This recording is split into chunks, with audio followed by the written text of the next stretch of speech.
La France ne fait pas partie des bons élèves. La France est seulement à 9% des marchandises transportées par train. La moyenne est à 18% et les bons élèves européens sont à plus de 30%.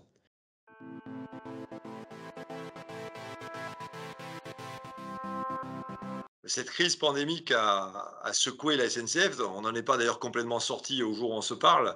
Elle a démarré au mois de mars l'année dernière avec un confinement très strict qui a beaucoup touché les déplacements de longue distance, donc en particulier le TGV.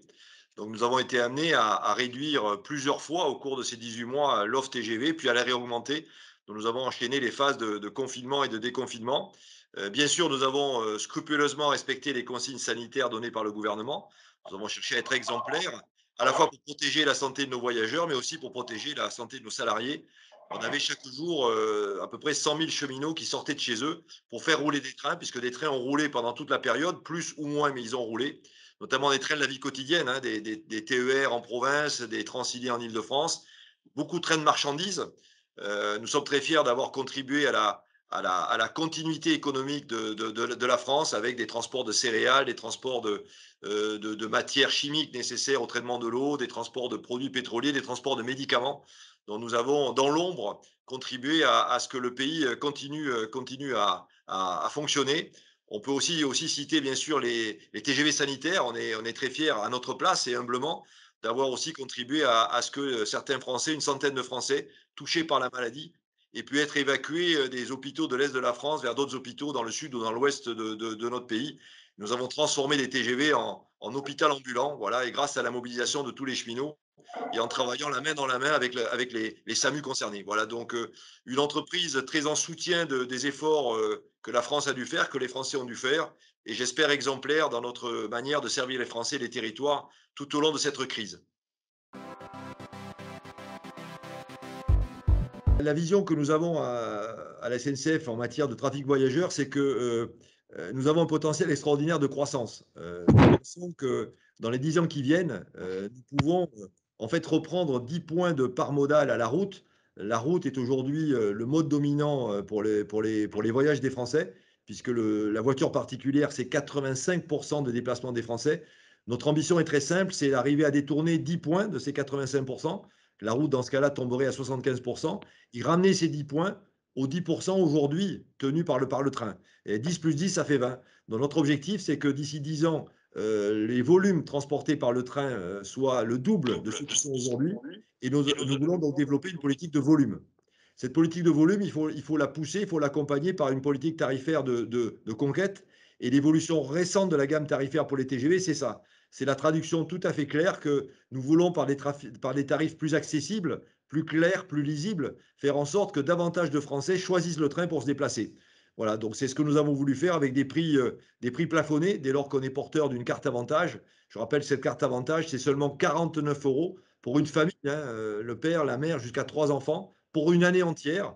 Et avec ces 49 euros, bénéficier de prix très intéressants, très attractifs et qui sont limités en matière de prix. Donc voilà la politique tarifaire que nous avons voulu déployer. Nous avons aussi rendu les échanges et les remboursements très faciles, gratuits pour tous les tarifs, jusqu'à 3 jours avant le départ. Donc c'est une grande nouveauté, saluée d'ailleurs par les associations de consommateurs. Donc un train beaucoup plus pratique, beaucoup plus fluide. Et à la fin de l'année, pour compléter cette politique commerciale, nous allons aussi lancer une application unique pour faire en sorte que prendre le train, ça soit simple, ça soit facile. Donc vraiment, nous mettons tout en mesure pour faire en sorte que de plus en plus de Français choisissent le train quand ils veulent voyager. Qu'on peut constater après cette crise qui a duré longtemps, hein, c'est presque 1 an et demi de crise, donc les comportements ont changé dans le monde du travail. Dans le monde des déplacements, ce qu'on appelle privé loisirs, quand on se déplace pour aller voir sa famille, pour aller visiter un lieu touristique, là, on est revenu au comportement d'avant. C'est-à-dire qu'on le voit bien, dès que les contraintes sanitaires sont levées, les gens reprennent massivement les trains. On a fait un très bon week-end de l'Ascension, très bon week-end de Pentecôte, et en ce moment, en prévision des vacances d'été, nous avons retrouvé les rythmes de vente des billets qu'on connaissait avant le Covid. Donc, dans cette dimension privée loisir, le train repart très très fort. Où nous avons des changements de comportement, c'est dans le monde du travail avec deux comportements différents. D'abord, le télétravail, bien sûr, va s'installer durablement dans toutes les entreprises, y compris à la SNCF d'ailleurs. On va à la rentrée vers 2 jours de télétravail par semaine, donc 3 jours en présentiel, 2 jours en distanciel depuis chez soi. Et donc, ça veut dire que les déplacements domicile-travail vont se réduire. Donc ça, c'est une forme de réduction. Par contre, ce qu'on voit aussi, c'est que des gens font le choix d'aller s'installer en télétravail à parfois 100, 200 km de leur domicile parisien. Et dans ces cas-là, ça fait des déplacements moins fréquents, mais sur une distance plus longue. Donc en fait, en matière de chiffre d'affaires, je pense que la réduction du domicile-travail sera largement compensée par des déplacements certes moins fréquents, mais plus longs. Donc je trouve qu'en termes d'activité, on a des choses intéressantes. Et d'ailleurs, pour s'adapter à ces nouveaux comportements, la SNCF va lancer des abonnements télétravail qui seront réduits de 40% par rapport à l'abonnement annuel habituel. Les régions, d'ailleurs, nous emboîtent le pas pour les TER, pour les trains régionaux. Et on a déjà plusieurs régions qui ont mis en place des abonnements de 2 jours ou de 3 jours par semaine pour s'adapter à ces nouveaux comportements. Le deuxième élément, ce sont les déplacements d'affaires. Là on pense, on n'est pas les seuls d'ailleurs, je pense que le monde de l'hôtellerie arrive aux mêmes conclusions que nous, et c'est la même chose d'ailleurs dans les autres pays européens. Je pense que dans les entreprises, on va intégrer l'usage sur le long terme des nouveaux outils qui permettent de faire des téléréunions. Donc ça peut amener à une réduction des déplacements d'affaires. Nous l'évaluons à environ 20%. C'est une perte là qui est plus durable, qui est plus structurelle. Nous pensons, dans le temps, les gens vont revenir dans les trains pour se déplacer, mais on aura à compenser cette perte. Et une manière de la compenser, c'est d'ailleurs d'accélérer encore plus fort sur les privés loisirs, puisque comme on l'a vu, les privés loisirs répondent très favorablement aux sollicitations de la SNCF en matière de voyage. Donc oui, il y aura des changements de comportement dans le monde du domicile-travail ou dans le monde des déplacements d'affaires. Et la SNCF va accompagner ces nouveaux modes de déplacement et de vie, au fond. Il y a des nouveaux modes de vie qui peuvent apparaître suite à cette longue crise de la Covid-19. Je pense que la crise Covid, elle a éclairé d'un jour encore plus fort les questions liées à la protection de la planète. D'ailleurs, on sait que cette crise Covid, elle est née aussi d'un problème de passage de virus entre le monde animal et le monde humain. Et deuxièmement, elle est née aussi de la propagation que ce virus a pu connaître de par les échanges internationaux très faciles. Voilà, qu'on voit bien donc l'Organisation du monde, elle est questionnée en fait sur ces sujets-là et qu'il y a des liens entre écologie et santé publique et mobilité et santé publique. Dans ces conditions, je pense qu'il faut que les gouvernements, au niveau français, au niveau européen, posent des actes forts pour faire en sorte que les émissions de CO2 du secteur des transports se réduisent. On sait que les modes de transport produisent 35% des émissions de CO2 dans les pays occidentaux.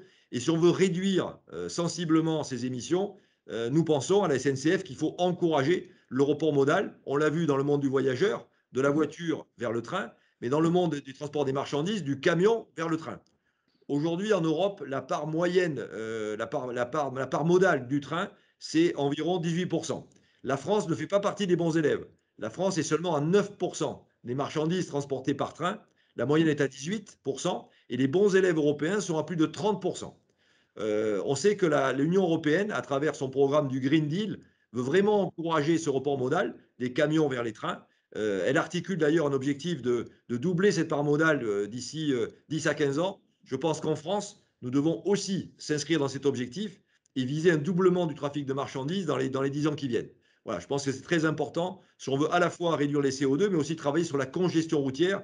On sait que les camions provoquent des congestions importantes sur les autoroutes. Il y a aussi la question des particules. Hein, quand on pense à la vallée de l'Arve, la vallée de Chamonix, on sait qu'il y a des gros problèmes d'émissions de particules dans cette vallée, alors qu'elle est en pleine nature et au pied du Mont Blanc. Alors comment on va s'y prendre? Il y a plusieurs éléments. D'abord, il faut que l'Europe et les gouvernements investissent davantage dans les infrastructures nécessaires au transport des trains de marchandises. Aujourd'hui, sur le réseau français, on serait en difficulté pour faire passer beaucoup plus de trains.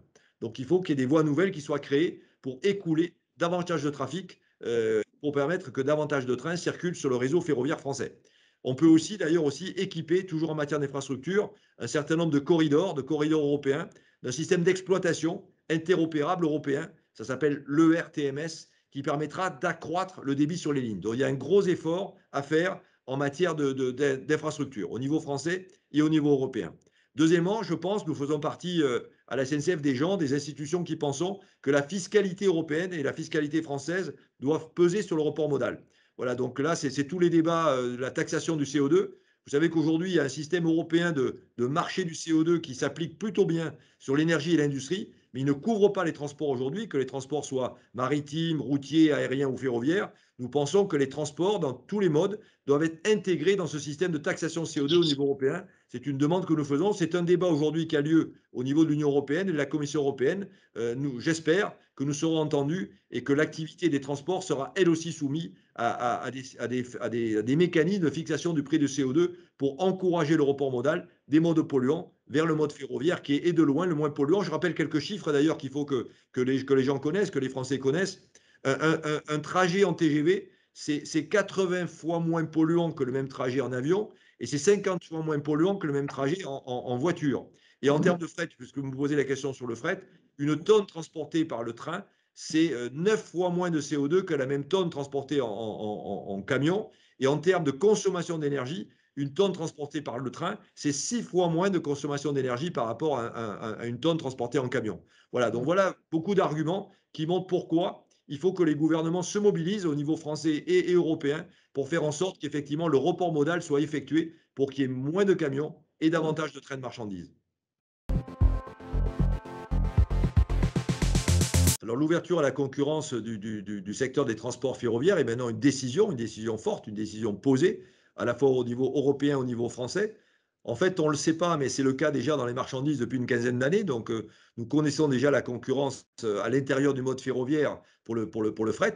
Et nous allons maintenant la connaître pour le voyageur, puisque c'est une loi, à la fois une loi européenne et une loi française. Donc maintenant, c'est décidé, la concurrence va arriver. Elle va vraiment arriver d'ailleurs cet été, dès l'été 2021, dans quelques mois, dans quelques semaines, la région Sud, Provence-Alpes-Côte d'Azur, va allouer 2 lots de trains régionaux. J'espère que la SNCF gagnera les deux ou en gagnera au moins un. En tout cas, on verra bien. Mais en tout cas, la concurrence n'est plus un concept un petit peu intellectuel, ça devient une réalité que la SNCF doit assumer, doit prendre en compte.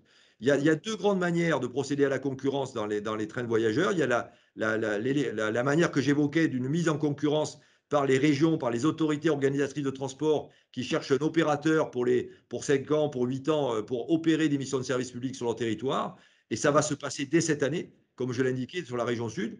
Et l'autre manière de mettre la concurrence qui va aussi se passer dès cette année, c'est une concurrence contre les TGV de la SNCF ou un autre opérateur, et je pense que ça sera un opérateur italien, qui va faire rouler des trains dès cette année entre Milan, Lyon et Paris en concurrence directe avec les trains de la SNCF. Voilà, donc c'est une autre manière, ce qu'on appelle l'open access, un peu comme l'aérien, où une nouvelle compagnie va donc opérer des services ferroviaires à grande vitesse entre Milan, Lyon et Paris en concurrence frontale avec les TGV de la SNCF, en tout cas entre Lyon et Paris. D'ailleurs, on peut remarquer que cet opérateur italien ne se trompe pas et qu'il va attaquer la relation la plus rentable, qui est la relation entre Lyon et Paris.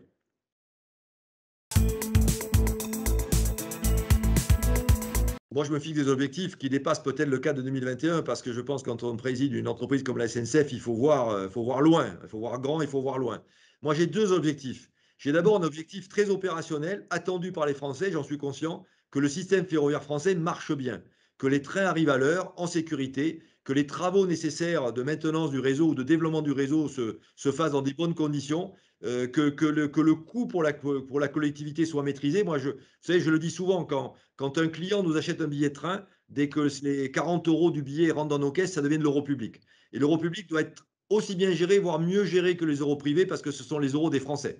Voilà, donc j'accorde beaucoup d'importance à ce que le système ferroviaire français fonctionne bien, en qualité de service et en maîtrise des coûts pour les contribuables français. Ça, c'est la première mission et j'y veille avec beaucoup d'attention. Et d'ailleurs, il faut faire toujours attention aux fondamentaux de la production, la sécurité, la régularité, l'information voyageur, la maintenance des matériels, l'exécution des travaux sur les voies ferrées. Tout ça doit être fait avec beaucoup de rigueur, beaucoup d'attention, en mettant toujours la sécurité d'ailleurs au premier plan. Mon second objectif, c'est la transformation de l'entreprise. On l'a évoqué, l'entreprise est soumise pour de vrai à la concurrence et on sait très bien que ce n'est pas la SNCF d'autrefois qui est capable de résister à la concurrence. Il faut transformer l'entreprise pour qu'elle soit adaptée à la concurrence. Bon, nous avons un process pour le faire. Nous avons construit un projet d'entreprise en parallèle de la gestion de la crise. D'ailleurs, pendant que nous gérions la crise Covid, nous avons aussi beaucoup travaillé à donner à la SNCF un projet d'entreprise. Il s'appelle d'ailleurs Tous SNCF, il porte bien son nom. Il appelle à l'unité de toute la SNCF pour faire face à la concurrence. Et ce projet d'entreprise se décline selon 4 axes. Les 4 axes sont très importants. Ils sont à égalité. Il y a un axe lié à la transition écologique. Je veux faire de la SNCF une entreprise qui soit en pointe dans l'écologie industrielle, dans l'écologie du service. Au-delà des avantages intrinsèques du mode ferroviaire, je veux que la SNCF soit encore mieux et soit à la pointe de tout ce qui est économie d'énergie, de tout ce qui est protection de l'environnement. Voilà, et nous avons un programme pour faire ça. Le deuxième axe de transformation, ça sera l'innovation et le digital. Il faut que le numérique soit très présent à la fois dans nos modes industriels, mais aussi dans notre relation et dans nos services aux clients, donc du numérique partout. Le troisième axe, c'est les territoires. La SNCF doit retrouver le sens des territoires et savoir se considérer comme un acteur économique régional et pas seulement une entreprise nationale décidant tout depuis Paris. Donc, il faut qu'on retrouve une capacité à être des partenaires des territoires. Je le fais avec les régions, je suis en train de le faire avec les grandes métropoles, très important. Et le quatrième axe qui est fondamental, c'est l'humain. Nous sommes une entreprise de 140 000 cheminots et les 140 000 cheminots doivent trouver leur place dans cette transformation. Tout est possible avec les cheminots, rien ne se fera sans eux ou contre eux. Voilà, donc j'ai vraiment la volonté que chaque cheminot ait sa place dans cette transformation. Nous avons des programmes aussi pour ça, même si je suis conscient que les cheminots devront faire l'effort d'adapter leur métier. Et comme dans toutes les entreprises, il est probable que quand on fera une carrière à la SNCF, on devra changer 2 ou 3 fois de métier au cours de sa carrière. Mais ce n'est pas qu'à la SNCF que ça passera. Nous serons là pour les accompagner avec un gros effort de formation, un gros effort d'accompagnement pour faire en sorte que chaque cheminot se sente bien dans son parcours professionnel au sein de l'entreprise.